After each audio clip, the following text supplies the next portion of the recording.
Musa Oromoo dhafkanne yaasa boqoo nuti badhaasa harkanne joorgaafa miidiyaa banuuf qabsoo seene jarri yoo gaddellee nuti ni gammanne wayoo soonaa taatee lubbuu joorii kanne meeqa akkana jaatamni koo mirkaane wayyaa ilma maammatu waan nu seentee onne.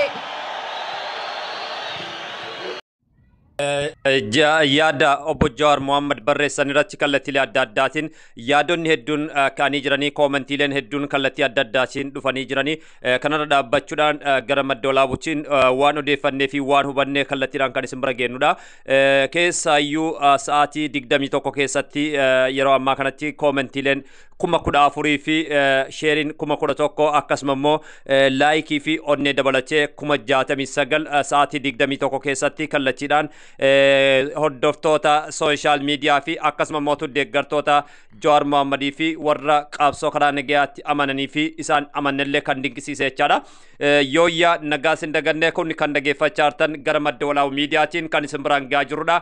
Ani immoo qopheessaa sagantichaa Falmataa Roorochii warroonni hordofaa jirtan gara YouTube chaanalii keenyaatiin koomentiileen gurguddoon akkasuma mootu qeerroo biyyarraa bifa barreeffamaatiin gara telegiraama madda walaabuu miidiyaatiin nu dhaqqabsan ni jiranii keessaa shamarran hedduun yaada kanarra dhaabbachuudhaan gara madda walaabuu miidiyaatiin qilleensarra nuuf oolchaa jechuudhaan kan ergatan jiranii waan hundaafuu mana keessan teessanii kan dhageeffachaa jirtan sagantaa tamsaas kallattii madda walaabuu miidiyaa irraa kan isin biraan gahaa jirudha.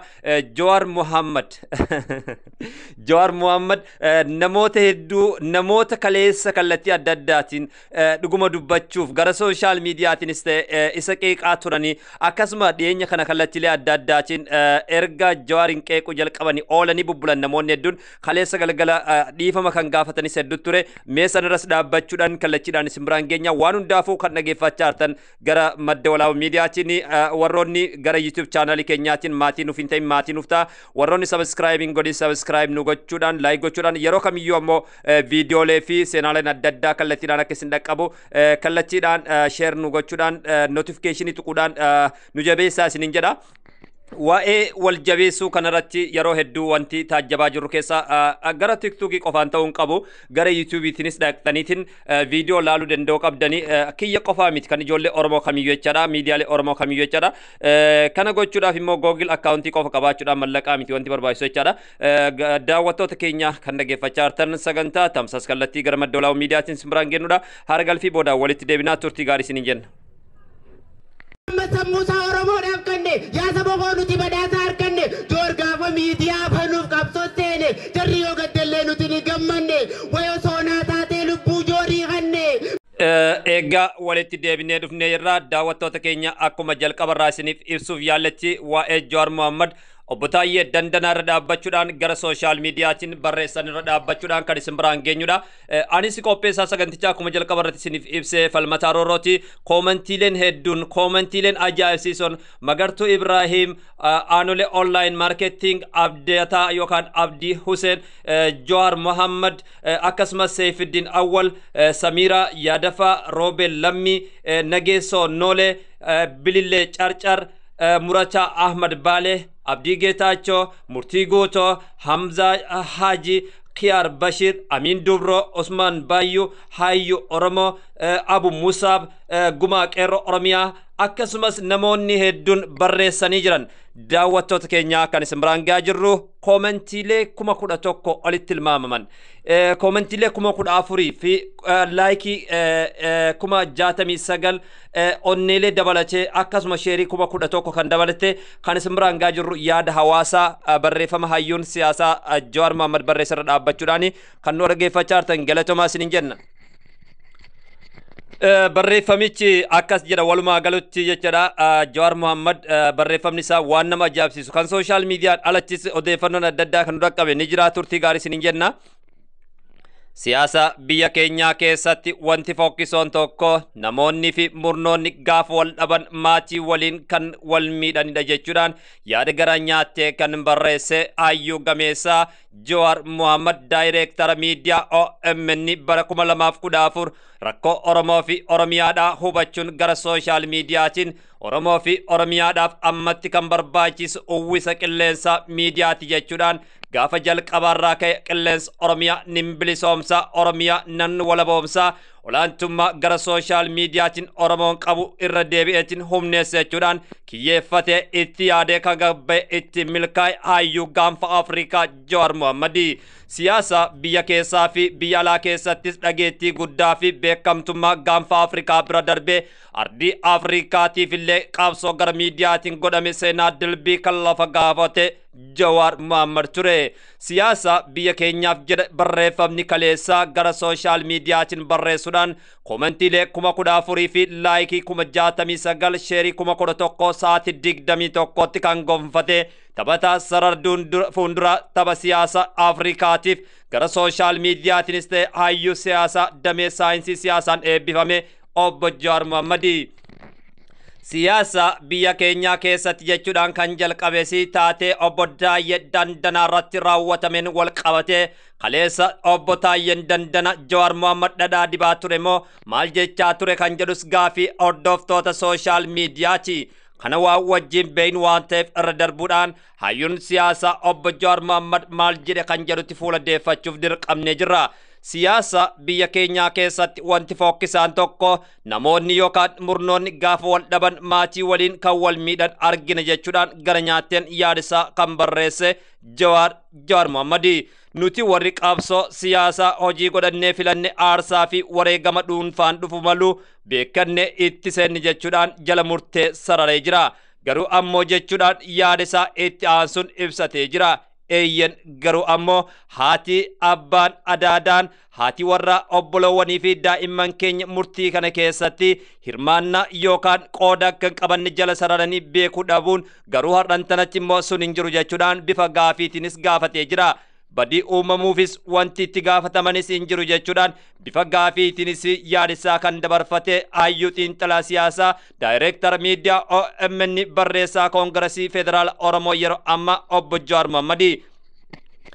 Taayyee Dandanaas tooraa fi tooftaa siyaasaa filatee aarsaa itti dhufees kafaluuf maatii isaa miidhuu garuufafa jechuudhaan yaada dabarfatee jira. Yeroo mana kireeffatanis osoo hin kenniniif daa'imman isaa mana jireenyaa keessaa ari'uun cubbuudha jechuudhaanis gara nyaattee maatiidhaaf qabu ibsee jira, ifoomsees jira. Gochi akkanaa qaroowwan siyaasaa political eliitis jidduutti gadoo dhuunfaa hammeessuun alatti carraa tokkolleen qabu furmaatas hin fidu waan jiru fakkaata hayyuun kuni. Boru gaafa yeroon jijjiiramte walitti fayyuun rakkisaadha. Kanaaf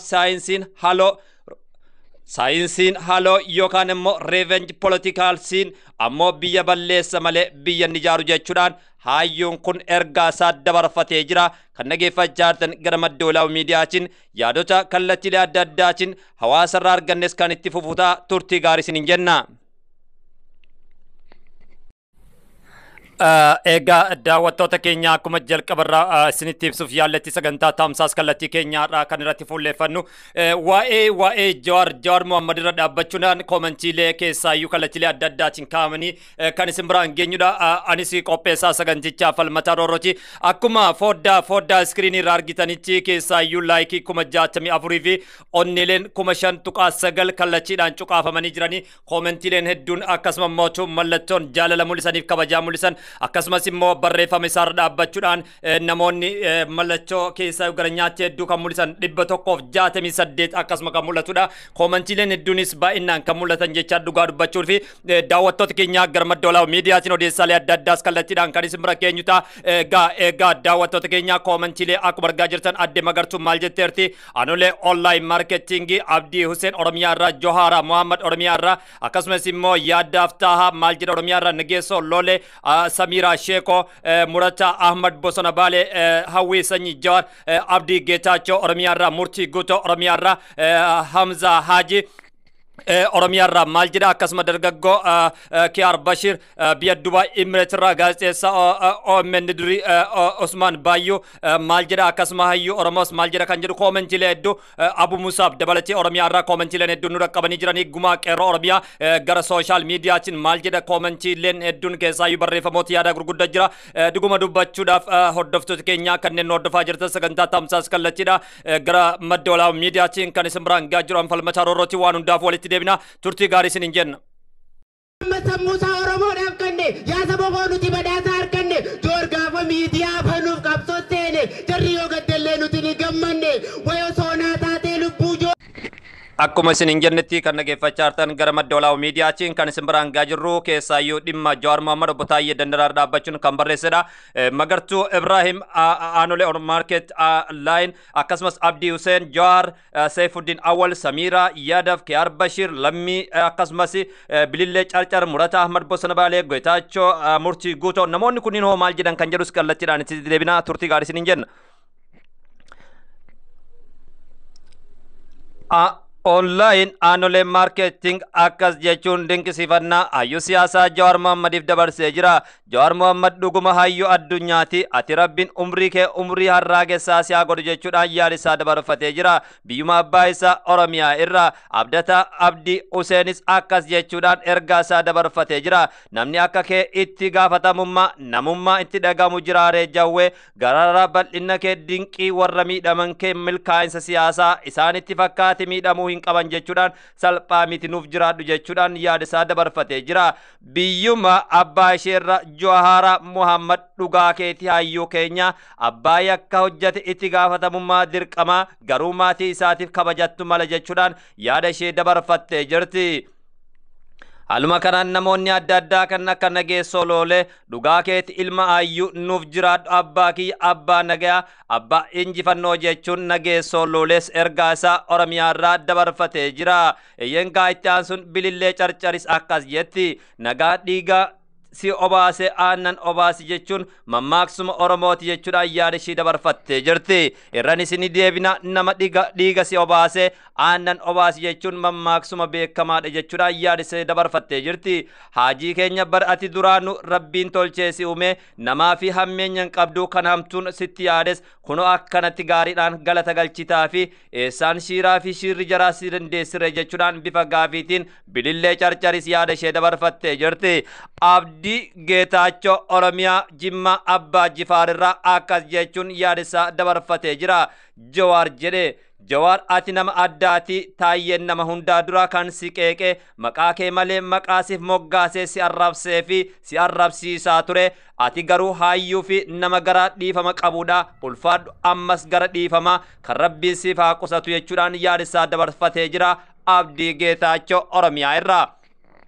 Komantiileen lakkoofsaan hedduutaan kan barraa jiran qeerroo Oromoo fi Oromiyaa biyyuma abbaa isaanii Oromiyaarra ennaa ta'u itti aansuun dargaggeessi Murtii Guutoos akkas jechuun barreessee jira Oromiyaarra jechaadha. Murtii Guutoo Jawaar ati dhuguma mootii siyaasaa Afrikaati yeroo jennu lafaa kaanee miti nama kaleessa yeroo ati mana hidhaa turte si arrabsaa sitti qoosee cuukkoo malee mootii girrisaa siin jechaa ture har'a dabareen yeroo isa ga'utti ati garuu faallaa isaa akkasitti mirga isaa itti gaafatamummaa dhugaa isaa dubbatte galatoomi hayyicha Afrikaa jechuudhaan Murtii Guutoos waan dabarfate qaba gara sooshaal miidiyaatiin.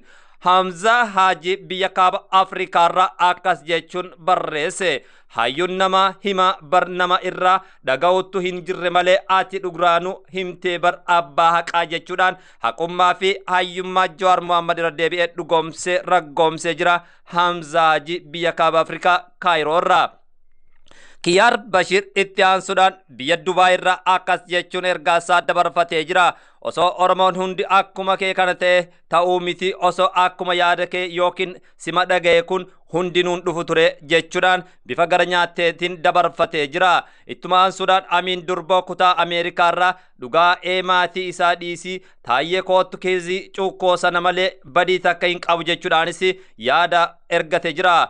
Biyya akkasumas hayyuun Oromoodhaas akkas jechuun peace has no alternative dhaadannoo hayyicha gameessa Jawaar Mohammad durseetiin yaada dabarfate jettee turte nama si dhaga'utti dhabame malee osoo yeroo ati waraanni furmaatiin ta'u jettu sana kaabineen aangoo harkaa qaban si dhagaanii jiraatanii silaa har'a uummatni illee jireenyi jiraachuuf illee ulfaatu kana hin dhama'u ture jechuudhaan yaada isaa dabarfatee jira.